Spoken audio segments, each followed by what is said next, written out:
Sir stranger things असली में हुआ था। क्या बकवास कर रहे हो? 1980s न्यूयॉर्क के मॉन्टेक में एक पुराना एयरफोर्स बेस था, कैंप हीरो।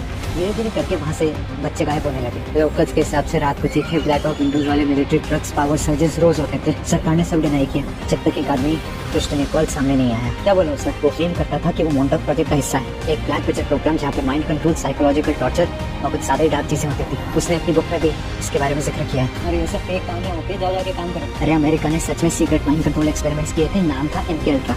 आज भी डिक्लासिफाइड डॉक्यूमेंट्स एग्जिस्ट करते हैं, और जब MK अल्ट्रा रियल हो सकता है तो फिर मॉन्टेक क्यों नहीं? निकोल्स ने अपनी बुक में एक लड़के का भी जिक्र किया था, डंकन। वो कहता था कि डंकन माइंड्स पढ़ सकता था, ऑब्जेक्ट्स बेंड कर सकता था और यहाँ तक कि किसी के थॉट्स को रियलिटी में प्रोजेक्ट कर सकता था। रेटना जैसे। यस, स्ट्रेंजली स्ट्रेंजर थिंग्स में कास्टिंग भी सेम शक्ल के लड़के की हुई। निकोल के सामने आने के बाद कैंप हीरो शटडाउन कर दिया गया, सारे रिकॉर्ड्स डिस्ट्रॉय, निकोल को तो पागल कहकर डिस्क्रेडिट कर दिया गया। हम भी यकीन नहीं उठी। पता तो एक बात बता, डफर ब्रदर्स ने स्ट्रेंजर थिंग्स का फर्स्ट ड्राफ्ट और किसी नाम से नहीं बल्कि मॉन्टेक नाम से क्यों पिच किया? लोकेशन भी सेम, कैंप हीरो, प्लॉट भी सेम, मिसिंग बच्चे और secret government experiments. Oh my God, MK ultra की तरह मॉन्टेक भी एक रियल प्रोजेक्ट था, लेकिन उसके एविडेंसेस गायब कर दिए गए, इसलिए आज तक शायद उसे कोई प्रूव नहीं कर पाया। लेकिन मरने से पहले निकोल्स ने एक लाइन बोली थी, स्ट्रेंजर थिंग्स फिक्शन से कम, डॉक्यूमेंट्री से ज्यादा क्लोज है।